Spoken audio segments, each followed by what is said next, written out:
Linux file সিস্টেমৰ spoken টিউটৰিয়েললৈ আপোনাক স্বাগতম মই উবুন্টু 10.04 ব্যৱহাৰ কৰিছো আমি এইটো ধৰি লৈছো যে আপোনালোকে লিনাক্স অপাৰেটিং সিস্টেমৰ লগত আৰম্ভ কেনেকৈ কৰিব পাৰে আৰু লগতে কমাণ্ডৰ বিষয়ে কিছু জানে যদি আপুনি জানিব বিচাৰে তেন্তে এইটো http://spoken-tutorial.org ত থকা অন্য এটা স্পোকেন টিউটৰিয়েলত উপলব্ধ লগতে মন কৰক যে লিনাক্সটো কেছ সেনচিটিভ হয় উল্লেখ নাথাকিলে এই টিউটৰিয়েলৰ সকলোবোৰ কমান্ড লোৱাৰ কেছত আছে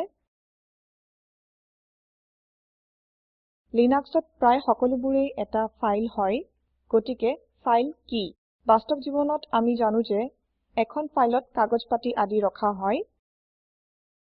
একেদৰে লিনাক্সত এটা ফাইল হৈছে এটা পাত্ৰ য'ত তথ্য জমা কৰিব পৰা যায় এটা ডিৰেক্টৰী কি ডিৰেক্টৰী বুলিলে বহু ফাইল আৰু অন্যসহ সাবডিৰেক্টৰী বুলি বুজি পোৱা যায় এখন ডিৰেক্টৰীয়ে আমাক ফাইলবোৰ ভালভাৱে গঠন কৰাত সহায় কৰে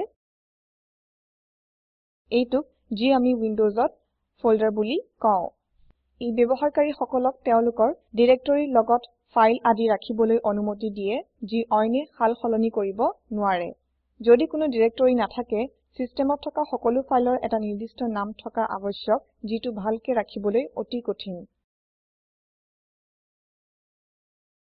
যদিও ফাইল আৰু ডিৰেক্টৰীবোৰৰ এই সংজ্ঞাবোৰে এইবোৰৰ বিষয়ে এটা সামূহিক প্ৰদান কৰে তথাপিও এইবোৰক একেবাৰে সঠিক বুলি ক'ব পৰা নাযায় একেদৰে ইয়াত এটা ফাইলৰ নাম থাকে আৰু কিছু প্ৰপাৰ্টি বা এডমিনিষ্ট্ৰেটিভ ইনফৰমেশ্যন যি ফাইলৰ ক্ৰিয়েশ্যন বা মডিফিকেশ্যনৰ তাৰিখ আৰু ইয়াৰ অনুমতিৰ বিষয়ে থাকে ফাইলৰ আইনডত প্ৰপাৰ্টি বিলাক জমা থাকে যি ফাইল সিস্টেমত এটা বিশেষ ডেটাৰ ব্লক হয় য'ত ফাইলৰ দৈৰ্ঘ্য থাকে আৰু য'ত স্থানত সংৰক্ষিত ৰাখে সিস্টেমটোৱে ফাইলৰ আইনডৰ সংখ্যা ব্যৱহাৰ কৰে ডিৰেক্টৰীৰ আকাৰে আমাৰ লাভৰ বাবে মাত্ৰ নামবোৰ দিয়ে যাতে আমাৰ কাৰণে ডাঙৰ সংখ্যাবোৰ মনত ৰখাতকৈ নাম মনত ৰখাটো সহজ হয় আনহাতে সকলোবোৰ সংখ্যা চালিজাৰি চাই এটা কথা ক'ব পাৰি যে এটা ডিৰেক্টৰীয়ে কোনো ফাইল সংৰক্ষণ কৰিব নোৱাৰে ই নিজেই এটা ফাইল হয় যিয়ে ইনদে নম্বৰ আৰু বেলেগ ফাইলৰ নামবোৰো ধৰি ৰাখে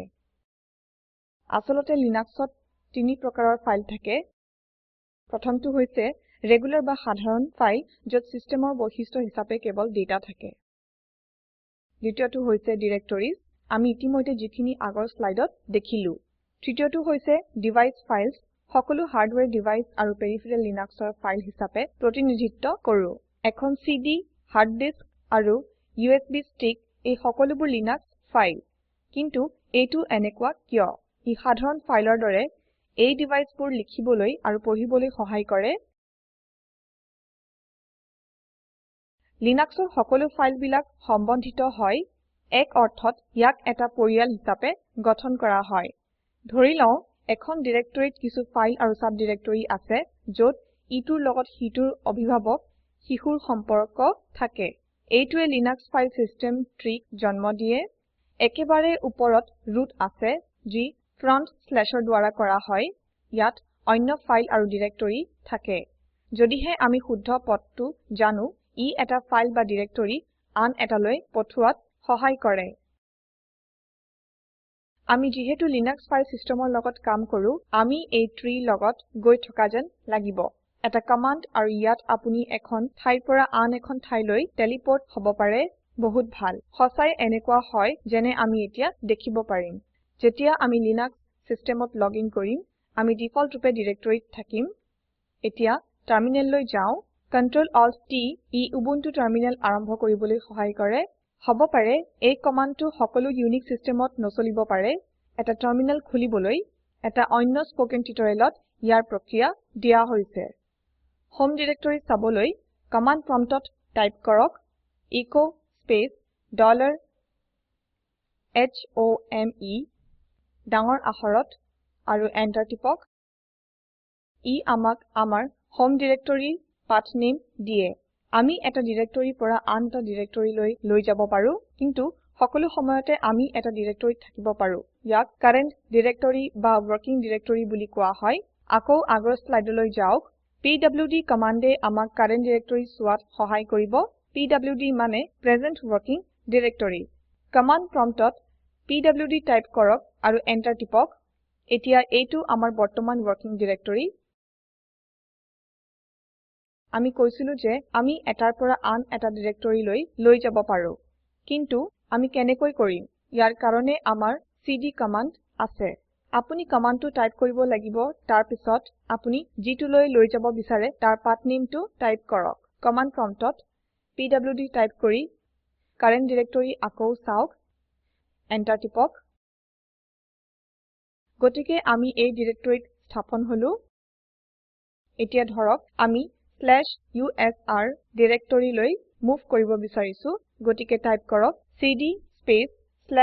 /usr মনত ৰাখিব ইয়াত লিনাক্সৰ শ্লেচ মানে ফ্ৰণ্ট শ্লেচ আৰু এন্টাৰ টিপক এতিয়া কাৰেণ্ট ডাইৰেক্টৰী চাওক টাইপ কৰক pwd আৰু এন্টাৰ টিপক হয় আমি /usr ডাইৰেক্টৰী লৈ মুভ কৰিলো ইয়াত সমস্যাটো হৈছে পাথ নেমটো দীঘল হ'ব পাৰে ইয়াৰ কাৰণ হ'ল এইবোৰ প্ৰকৃত পাথ নেম হয় য'ত সকলোবোৰ ৰুট ডাইৰেক্টৰীৰ পৰা সকলো পথৰ তালিকা থাকে ইয়াৰ সলনি আমি ৰিলেটিভ পাথ নেম ব্যৱহাৰ কৰিব পাৰো যি কাৰেণ্ট ডাইৰেক্টৰীৰ পৰা আৰম্ভ হয় ইয়াত আমি দুটা স্পেশাল কেৰেক্টাৰৰ বিষয়ে জানিব লাগিব ডট যি কাৰেণ্ট ডাইৰেক্টৰী বৰ্ণনা কৰে আৰু ডট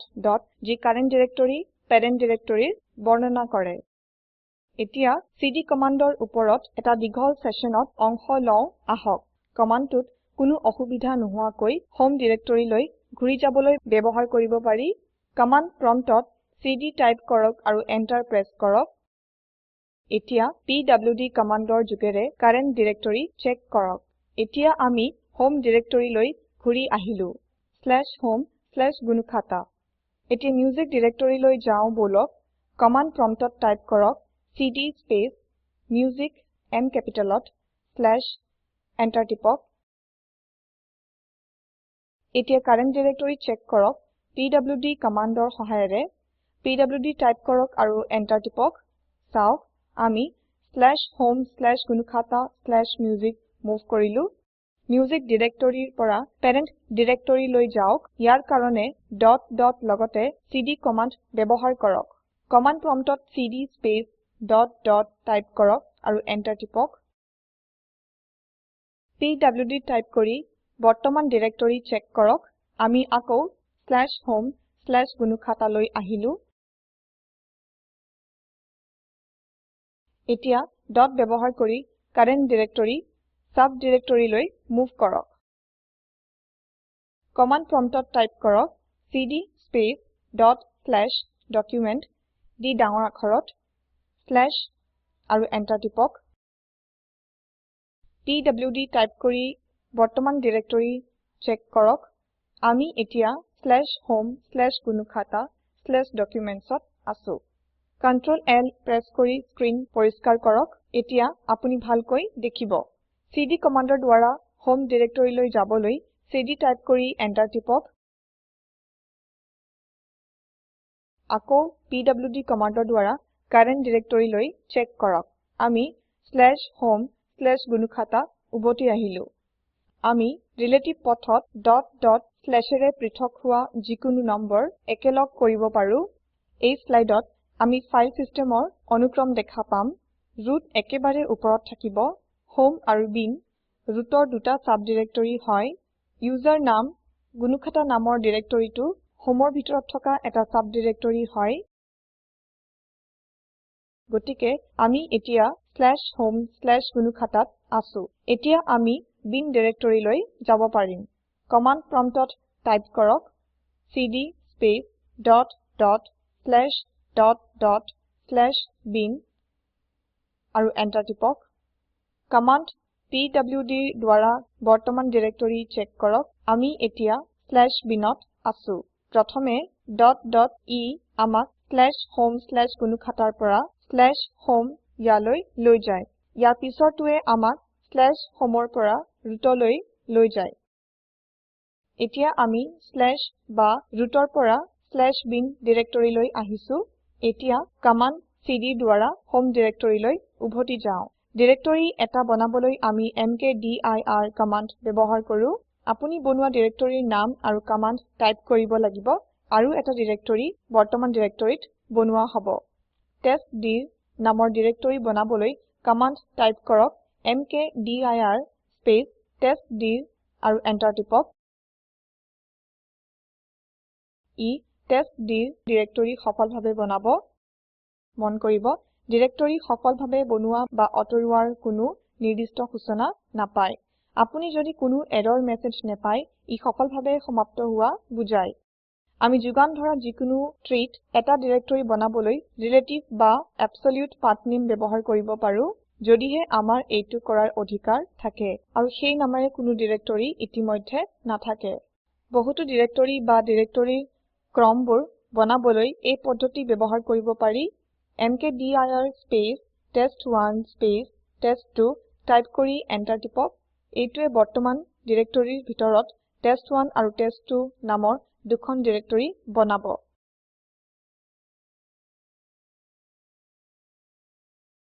টাইপ কৰক mkdir স্পেচ টেষ্ট3 স্পেচ টেষ্ট3 স্লেছ টেষ্ট3 ই এটা ডিৰেক্টৰীত টেষ্ট3 আৰু অন্য ডিৰেক্টৰীত টেষ্ট3 বনাব যিটো টেষ্ট3ৰ ভিতৰত এটা সাব ডিৰেক্টৰী হয় সেয়ে আমি চাৰিটা ডিৰেক্টৰী বনালো যাৰ নাম হল টেষ্টডিৰ টেষ্ট1 টেষ্ট2 আৰু বৰ্তমান ডিৰেক্টৰী টেষ্ট3 যত তিনিটা খালি আৰু শেষৰটোত টেষ্ট3 নামৰ এটা সাব ডিৰেক্টৰী থাকে mkdir নিচিনা ৰ্মদিৰ কমান্ডে ডিৰেক্টৰী বা ডিৰেক্টৰীবোৰ অতৰাবৰ কাৰণে ব্যৱহাৰ কৰা হয় ৰ্মদিৰ স্পেচ টেষ্ট1 কমান্ডটোৱে টেষ্ট1 ডিৰেক্টৰীটো সফলস্বৰূপে অতৰুৱায়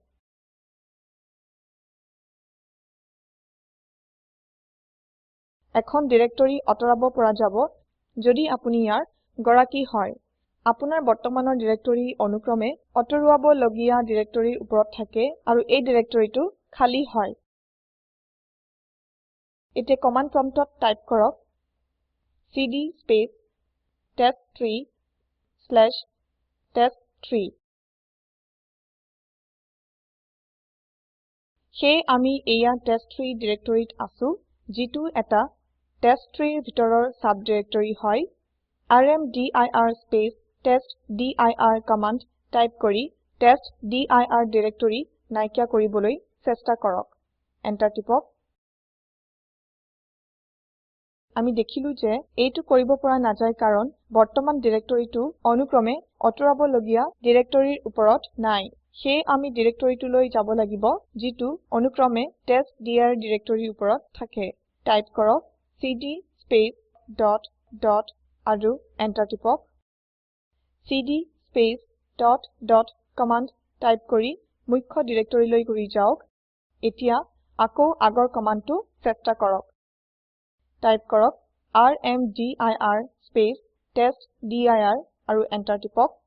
টেষ্টডিৰ ডিৰেক্টৰীটো সফলভাৱে ডিলিট হৈছে মন কৰিব যে টেষ্টডিৰ ডিৰেক্টৰীটো খালি আছিল বহুত ধৰণৰ ডিৰেক্টৰী বা ডিৰেক্টৰীৰ অনুক্ৰমবোৰ এবাৰতে অতৰাব পৰা যায় টেষ্ট3 সেই ডিৰেক্টৰীৰ লগতেই ইয়াৰ সাব ডিৰেক্টৰী টেষ্ট3 ডিলিট কৰিবলৈ চেষ্টা কৰক কমান্ড প্ৰম্পটত টাইপ কৰক ৰ্মদিৰ স্পেচ টেষ্ট3 স্পেচ টেষ্ট3 স্লেছ টেষ্ট3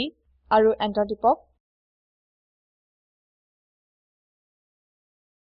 চাওক ই এৰৰ মেছেজ দিছে যে টেষ্ট3 ডিৰেক্টৰী অতৰাব পৰা নাযায় কাৰণ টেষ্ট3 খালি নহয় কিন্তু এটা বস্তু আপুনি পাহৰিব পাৰে যে খালি থকা বাবে টেষ্ট3/টেষ্ট3 ডিলিট কৰা হল সেইটো পৰীক্ষা কৰিবলৈ কমান্ড প্ৰম্পটত টাইপ কৰক cd স্পেচ টেষ্ট3 আৰু এন্টাৰ টিপক এতিয়া এলএছ টাইপ কৰি এন্টাৰ টিপক চাওক ডিৰেক্টৰীটোত একো নাই সেয়ে টেষ্ট3 ডিলিট কৰা হল সেয়ে এই লিনাক্স টিউটৰিয়েলত আমি শিকিলো লিনাক্স ফাইলছ আৰু ডিৰেক্টৰী আৰু কেনেকৈ লিনাক্স ডিৰেক্টৰীৰ সৈতে কাম কৰো ইহতক চাবলৈ ইহতৰ মাজত মুভ কৰিবলৈ ইহতক বনাবলৈ ইহতক অতৰাবলৈ এইখিনিতেই এই টিউটৰিয়েলৰ শেষ পৰ্যায়লৈ আহিলো spoken tutorial project talk to a teacher প্ৰজেক্টৰ এটা ভাগ যি শিক্ষাৰ ওপৰত ৰাষ্ট্ৰীয় মিছনে ICTৰ মাধ্যমেৰে সমৰ্থিত কৰিছে ইয়াৰ ওপৰত অধিক তথ্য এই লিংকত পাব এই পাঠটি অৰুণ পাঠকৰ দ্বাৰা যোগদান কৰা হৈছে IIT বম্বেৰ পৰা মই মৌচুমী মেধি আপোনাৰ পৰা বিদায় লৈছো ধন্যবাদ